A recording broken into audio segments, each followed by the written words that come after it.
ஆமாடி அதான்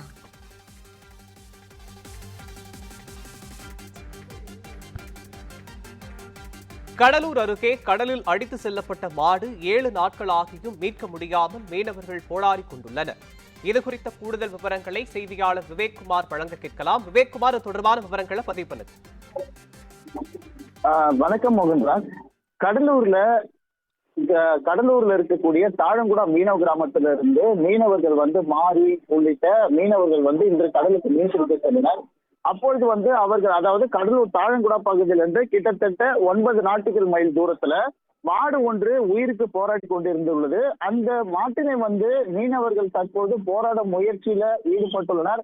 ஆனாலும் அங்கு பெரிய படகு, அவர்கள் சென்ற படகு பெரிய படகு இல்லை என்பதால் அந்த மாட்டினை மீட்கும் முயற்சியில் மீனவர்கள் தற்போது போராடி வருகின்றனர். அந்த மாடு தற்போது மிகுந்த சோர்வடைந்து கிட்டத்தட்ட ஒரு 5 நாட்களுக்கும் மேலாக அந்த கடல்ல சிக்கிக் கொண்டிருப்பதாக ஒரு தகவல்கள் கிடைக்கப்பட்டிருக்கிறது. ஏனென்றால் ஏற்கனவே பாத்தீங்கன்னா கடலூர்ல இருந்து கெடிலமாட்டன் முகத்தோரம் வழியாக 32 மாடுகள் கடந்த 4 நாட்களுக்கு முன்னர் அடித்து செல்லப்பட்டது. அந்த வீடியோ காட்சிகள் நாம் செய்தி ஒளிபரப்பியதை அடுத்து இந்த மாடுகள் அதை சேர்ந்ததாக இருக்கக்கூடும் என்ற ஒரு கேள்வியும் எழுந்துள்ளது. ஆனாலும் அந்த சிறிய படகு என்பதால் மீனவர்கள், அதாவது தாழங்குடா பகுதியிலிருந்து சென்ற மீனவர்களின் படகு சிறிய படகு என்பதால் அதனை அந்த மாட்டினை மீட்க முடியாமல் அவர்கள் தவித்து வருகின்றனர். இருந்த போதிலும் அந்த மாட்டிற்கு தண்ணீர் உள்ளிட்ட உணவுகளை அந்த மீனவர்கள் அளித்துள்ளனர். இருந்த போதும் அந்த மாட்டினை மீட்க முடியாமல் தற்போது மீனவர்கள் தவித்து வரக்கூடிய சூழ்நிலைகளை அந்த காட்சிகள் பார்ப்பதற்கு கண்கலங்க கூடியதாக இருக்கின்றது.